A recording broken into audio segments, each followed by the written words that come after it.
Dick Powell as Richard Diamond, private detective.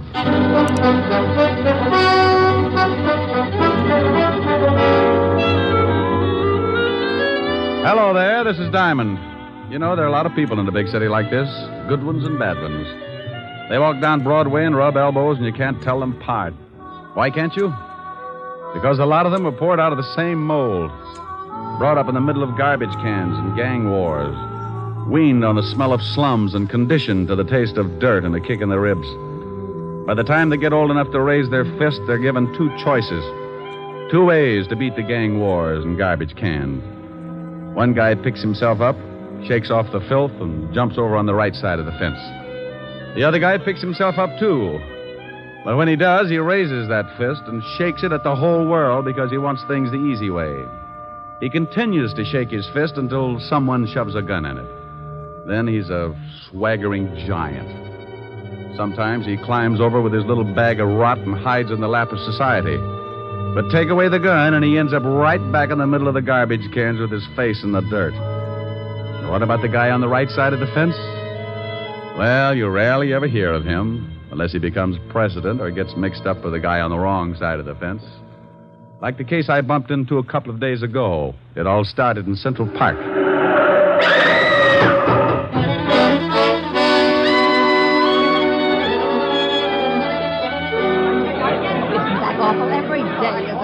What happened? Some crook run over that young guy over there, ran over with his car. I came up right after it happened. He was leaning over her and crying. A little late for crying, I'd say. Says he didn't kill her. Says someone pushed her in front of his car.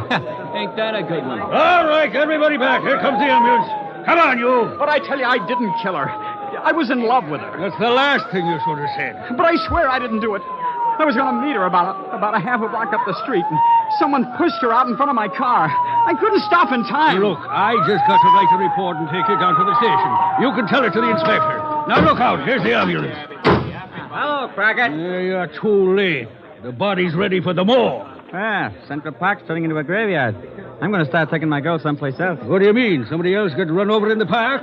Somebody got shot full of holes. Call came in just for this one. That gangster Chino Scabo. Scalbo got knocked off. He was due, wasn't he? Please, officer, can't I get to a phone? Shut up. One of the biggest gangsters in town gets rubbed out, and I got to show up at the station with you. You know, Sonny, I'm not pleased with you at all.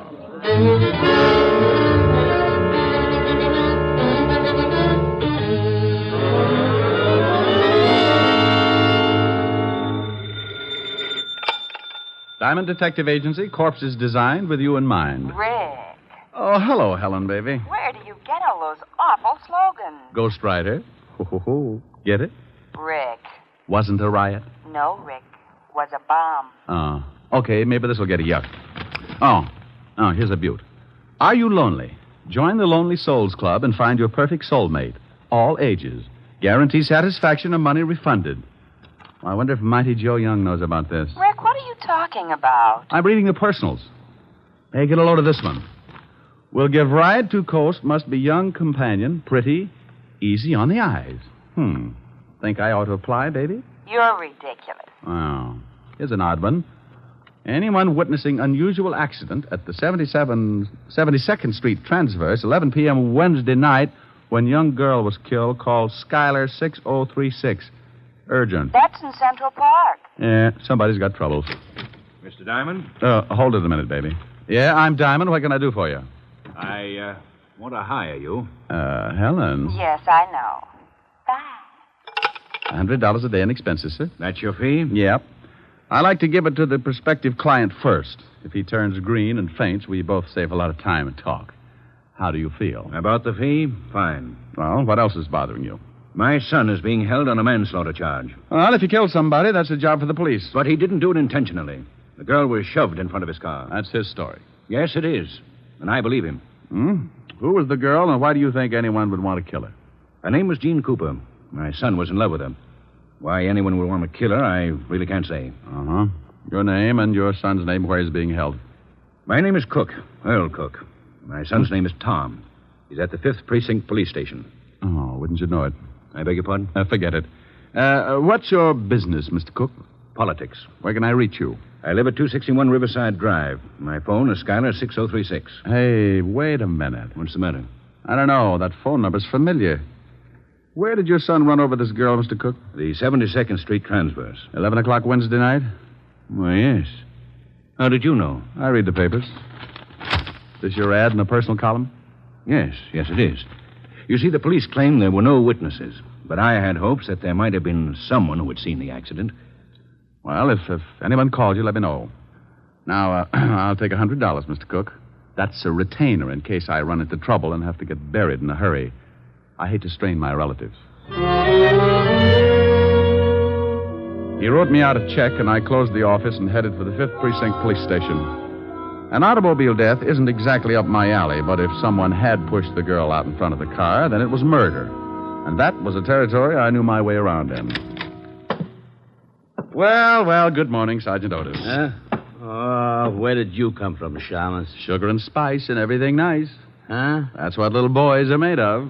You're crazy. That's what little girls are made of. Why, Sergeant, you peeked. You want to see the lieutenant? I think that would be lovely. Go on.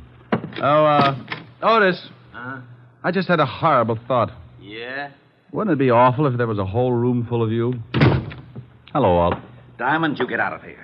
Every time you wander into this office, I grow another ulcer. Why, Walt, I'm surprised at you. Well, you wouldn't be if you had to listen to Otis bellyaching all over the precinct 12 hours a day. Why don't you leave that poor guy alone? Don't listen to him. Don't listen to him. How can I help it? He screams so loud only dogs can get with it. Have you got a boy booked here on the manslaughter charge, Tom Cook? Yes, we have. I knew darn good and well you'd be springing something before you'd sit down and act like a normal human being. What do you want Cook for? He ran over a dame last night, and that's that. Maybe you want to give him a driving lesson? You're turning blue again, Walt. I'll light up like a pinball machine if you don't start giving me some peace and quiet. Can I see Cook? No, you can't. Well, why not? I know you. You'll end up by proving you wasn't even in the city last night. Before the day is gone, we'll be booking Otis for the killing. Did he do it? Who? Otis. Now, you stop that. Don't you dare start that routine again. I'm the biggest sucker in the world for that thing, and I admit it, but I am prepared. I know who's on first base today. Who? Williams. He's playing for... Otis! Yeah, Lieutenant? Yeah, Lieutenant. Is that all you can say? Take Diamond down to see that guy Cook. And if you let him back in this office, I'll break every bone in your fat head. Yeah, Lieutenant. Oh, where is that bicarbonate? Bye, Walt. I left Walt coming on like Vesuvius, and Otis took me down in the tombs to see Tom Cook. Cook was a man about 25 or 26, put together like a high jumper. He had sandy hair and a nice face. Also, he looked pretty worried. I tell you, Mr. Diamond, I didn't intentionally run over Jean. She called and asked me to meet her in the park. Why? Well, we always met there. Oh. You say she was pushed in front of the car? Well, that's what it looked like. There were some bushes right near the sidewalk.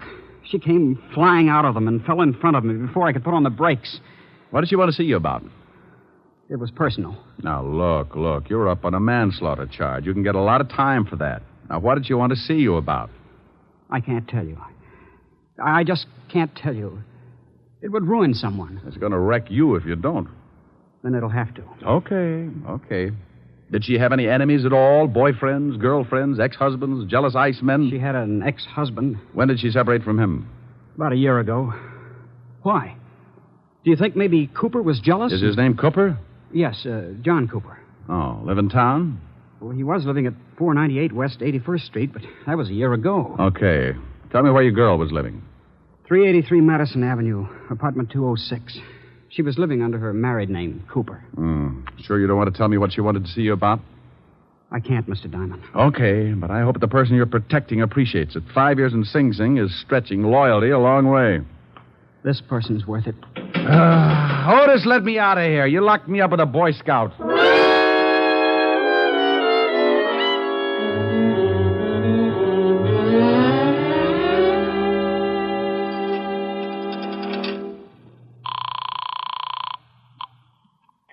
Mr. Cook? Yes? Who's this? This is Diamond. Diamond, I'm so glad you phoned. Oh? Remember my ad in the personal columns? Yes? Well, I just received a call from someone who claims he saw a man push a girl in front of my son's car. Oh. He said he was in a hurry, so he didn't wait around to see the rest. Can you imagine that? In too much of a hurry to stay round. No, I can't imagine it unless he was running away from something, didn't want to be caught. Did he tell you anything else? No, I asked his name, but he hung up. No. Well, if you hear from him again, call Lieutenant Levinson of the 5th Precinct. And I'll call you later. All right, Mr. Diamond. But now I'm sure my son is innocent. Well, I hope I can come up with more than your confidence. I knew a guy who yelled frame all the way to the electric chair. They fried him like a lean pork chop. I left the phone booth and took off for John Cooper's apartment. I found the place and gave my rabbit's foot a pat on the hock. The little bunny was still with me because a John Cooper was listed on the mailboxes. I took the steps two at a time. Yeah, who is it? The name's Diamond. I don't want any. I'm selling a homicide, complete with samples. You better open up. Hey, what are you talking about? I'm talking about your ex-wife. She was killed last night. What? Mind if I come in? No, come on in.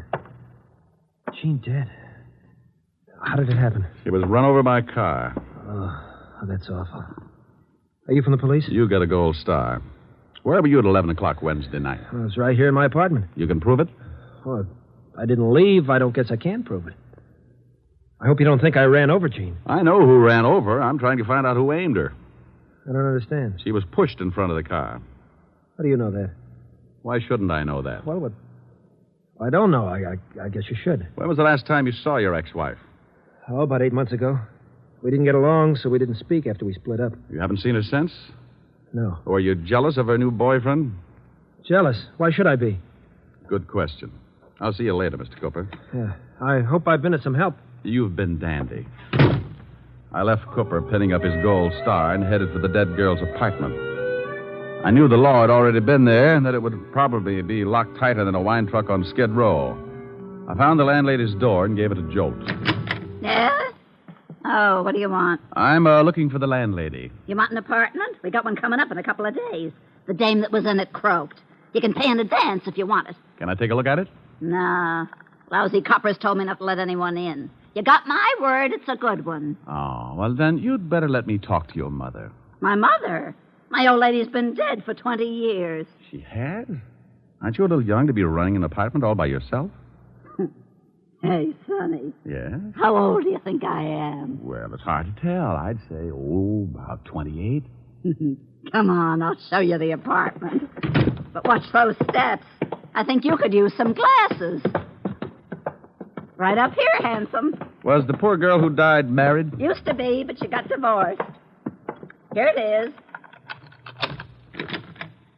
There you are, honey. Go on in, take a look around. I'll go on back downstairs in case the law comes back. I'll have to stall them, I guess. Thanks, beautiful. Oh, that's all right, honey.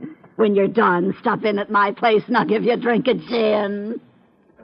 I waited until I heard the old bat fly down the stairs, and then I took the place apart. It took me exactly 10 minutes, and even if I do say so, it was a pretty neat job. I was on the last lap, going through the wastebaskets, when I spotted something on the magazine stand. It was just below eye level. It was a late issue of a magazine, and it was addressed to Mr. John Cooper, 498 West 81st Street. I grabbed it and picked up the phone. Homicide, Sergeant Otis. Oh, this is Wooly. Was you talking to Lieutenant Levinson? Oh, how are you, Wooly? Get it for you, chop chop. Pretty good, huh? Oh, very fine. Chop, chop. Your head, maybe. Huh? Wooly say very fine. You speak very fine Chinese. Oh. Lieutenant Levinson. Oh, this is Diamond, Walt. It is. I told Otis I didn't want to talk to you. He said Wu Lee was on the pipe. Oh, this is Wooly, too, Walt. Oh, that lame brain, Otis. Oh, what is it now, Diamond? I got a liar in the balcony, Walt. What are you talking about? I've spoken to 3 people about the girl that was run over. One of them lied to me.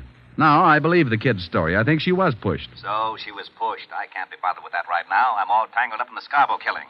We found the gun that did the job lying in the bushes in Central Park. Wait a minute. In Central Park? Yeah, we traced it to a pawn shop, and the pawnbroker identified one Louis Spiegel as the one that bought the gun. Walt, what time was Scarborough knocked off? Shots were heard about 5 minutes to 11. Hey, that's just about the same time that Cook ran over the girl. You are so right. And Scarborough got killed on the other side of the park. About 5 minutes to run to where the girl got run over. Now, what are you getting at? If you know something about this Scarborough killing, I Walt, want you... some guy called Tom Cook's father and said he saw the girl shoved in front of the car. He wouldn't tell his name because he said he'd get in trouble. Probably a crank. No one would duck out on a deliberate murder. Unless he just rubbed out New York's biggest gangster. Hey. Yeah. Have you got Louis Spiegel on tap? No, he's hiding out. Oh. Well, do me a favor. Check your files and see if you've got a record on a John Cooper. The The dead girl's ex-husband? Yeah, then I'll call you back. I've got a guy who might show us where we can find Louis Spiegel and the guy who pushed the girl in front of the car. Killed two birds with one stone. It's quite a billiard shot, but give my little stool pigeon 2 bottles of fermented grape juice and he can run the table. I left the apartment and slipped by the landlady's door. I knew she was building a party because I could smell the 100 proof clear out in the hall. I ducked out on the street and headed for Skid Row in a place called the Parrot Club. When I went in, I spotted my man sitting in his usual spot at the bar. His name was Wilbur Truitt. Ah, greetings, Bucko. You have come just in the nick. Not having the necessary funds to purchase another bottle of strength, I asked yon bartender to put it on the cuff. Wilbur, Whereupon he handed me this can of rat poison. It turned out to be rather soothing in a toxic sort of way. Bucko, you know me. I do not wish to deprive the little rodents of their daily constitution, so I would much rather nurse on the succulent end of a bottle. Wilbur, I'm looking for someone. I have been looking for someone all my life, preferably a brewery owner. Bartender, bring me a bottle. Oh, noble sir, your overkindness doth wring tears from me. I do embrace your offer. Now, you don't wrap your hooks around this jug until I find out where Louis Spiegel is. That is indeed a difficult problem. Mr. Spiegel carried a rather large gun under his arm. Then if I sit here and gaze at that bottle for any great period, I shall become cotton-mouthed and surely choke to death. Mr. Louis Spiegel might be found in the freight yards, hiding in an old shack at the end of 50th Street now. Bucko, I'm rusting. Here you are, Wilbur, and thanks. Farewell. Lord knows when we shall meet again. I have faint, cold fear thrills through my veins. But no matter. I have never let a cork confuse me before. Bartender, a corkscrew, and bring the cat. I owe him a drink.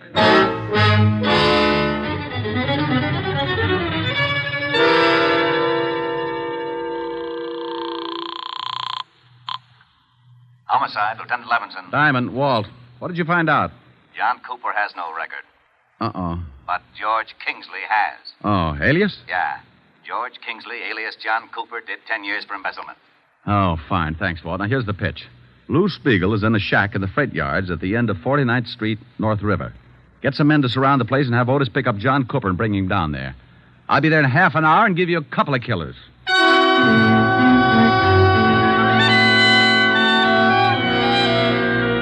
All I needed was a motive, so I hung up the phone and headed for the house of my client, Earl Cook.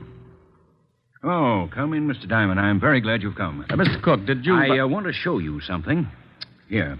What are they? Letters to my son.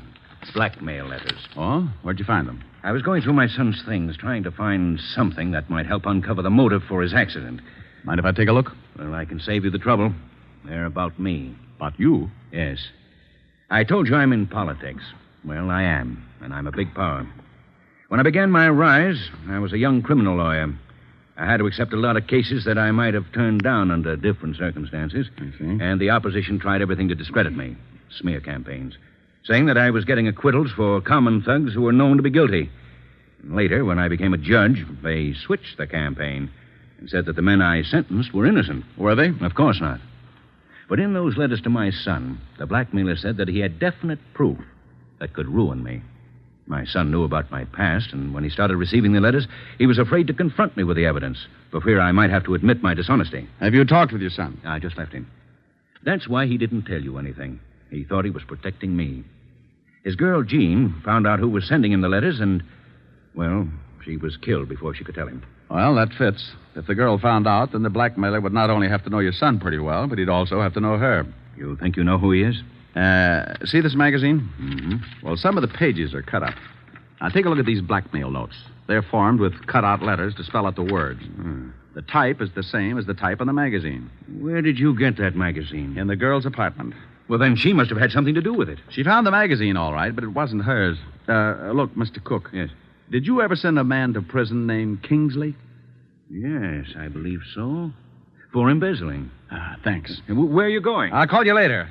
I've got a date at the freight yards.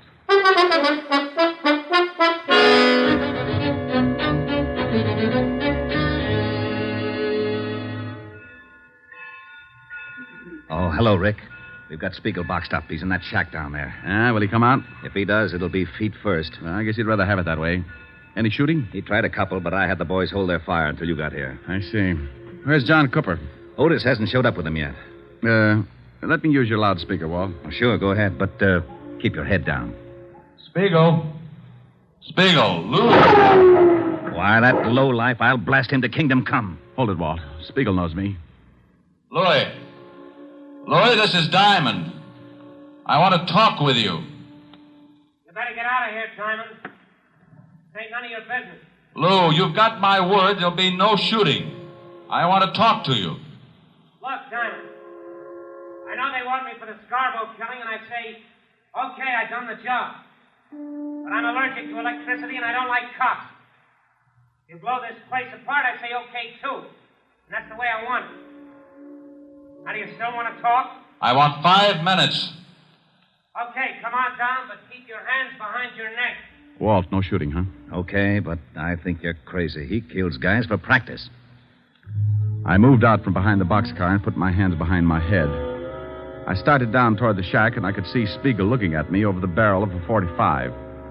One bad move from any of the men stationed around the yards, and I was going to get dead quick.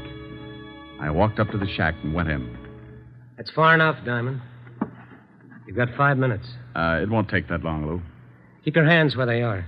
Oh, I thought you might want a cigarette. Oh. Yeah, as a matter of fact, I'm all out. Yeah.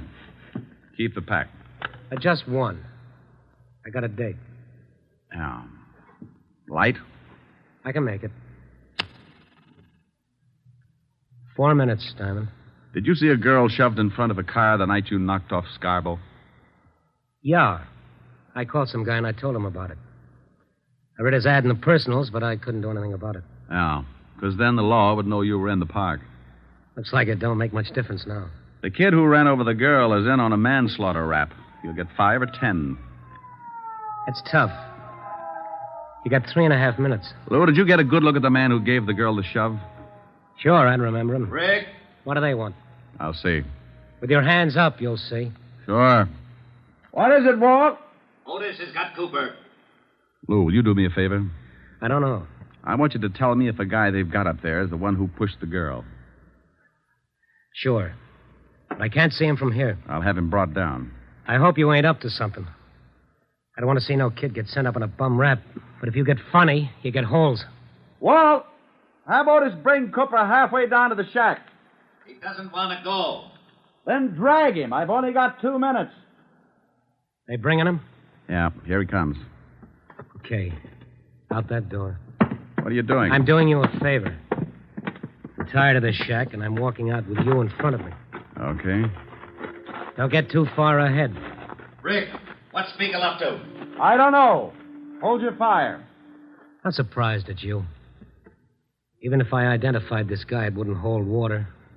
I got a bad reputation. Hey, what's going on? Take it easy, Otis. You can't do this to me. What's this all about? That's the guy, Diamond. I don't know what you're talking about. Sure you do. I saw you push that dame in front of the car. You're crazy. Now, I don't like that. You got just 10 seconds to admit it. I won't admit anything. Then I shoot you. Hey, you can't. Shut up, Flatfoot. Stay out of this, Otis. I tell you, I won't admit anything. 5 seconds. Come on, Cooper. I found out all about your prison record. I know Cook sent you up and you wanted to get even. You found those letters Tom wrote to your ex-wife, so you started blackmailing him. And I know you lied when you said you hadn't seen your ex-wife. I found a magazine in her apartment with your address on it. Time's up. No. All right, I did it. You're too late. I'm on schedule. Oh, you idiot. Why did you shoot him? What's the difference? I kill people, he kills people. Besides, he wasn't polite. So long, Diamond. You got your favor. He's making a break. He'll never make it. Spiegel, in the name of the law, stop. For what?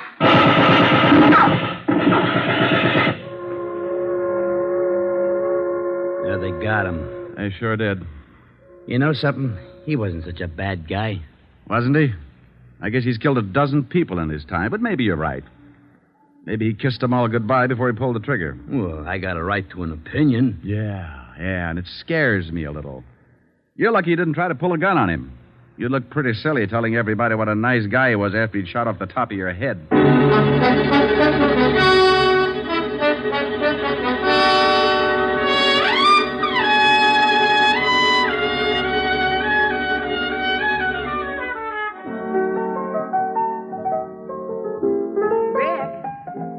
want it? Lots of lemon, honey. What's that you're playing? I don't know. It says on the sheet music for kazoo and voice. You idiot. Here, see how this tastes. That's wow. But can't you drop a mussel in it or something? Now, that's plenty strong. Oh. The last time you complained about my weak drinks, Francis had to carry you home piggyback. Yeah, remind me to buy him a saddle. I hear they let the cook boy out of jail this evening. Well, how the dickens did you know that? Never mind, I find out things. You have been snooping. Well, you won't tell me anything about your cases. How did you find out? Helen? No. You'll be sorry. Here. You sing this, and I'll tell you how I found out. Well, I don't know whether I can. Your lips tell me no, no, but there's yes, yes in your eyes. I've been missing your kissing just because I wasn't wise. I'll stop my scheming and dreaming, 'cause I realize your Rick, that's wonderful. Oh, okay, now make like a truth serum, or I sing 20 courses of McNamara's band. Well, I was looking for you, so I called Walt Levinson. He told me all about it. Very elementary, my dear Diamond. Oh, get her. Do I look smug? Close your eyes and let's see. Now, that's silly. Why do I have to close my eyes? Close your eyes. Oh, that's better. Rick, aren't you nice? I certainly am. But people always notice my dimples first. Come here. Helen. You're looking smug again.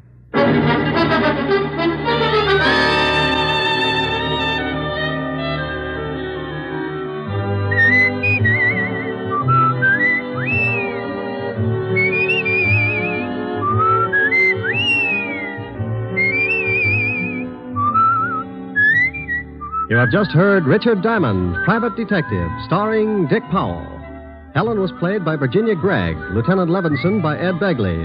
Also in our cast were Wilms Herbert, Eleanor Audley, William Johnstone, Sam Edwards, David Ellis, and Frank Lovejoy. Music was under the direction of Frank Worth. Richard Diamond is written by Blake Edwards and directed by Richard Sandville. And now, Dick Powell. Friends, I want to remind you of the wonderful group of programs NBC has on tap for tomorrow afternoon and evening. Shows like Hollywood Calling, Guy Lombardo, Four-Star Playhouse, The Ethel Merman Show, and the NBC Symphony. For the best in radio listening tomorrow and always, keep your dial tuned to your favorite NBC station. Dick Powell soon will be seen in the screen version of the best-selling novel, Mrs. Mike.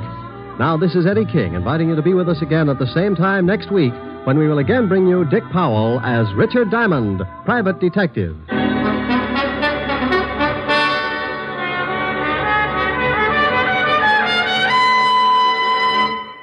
This is NBC, the national broadcasting company.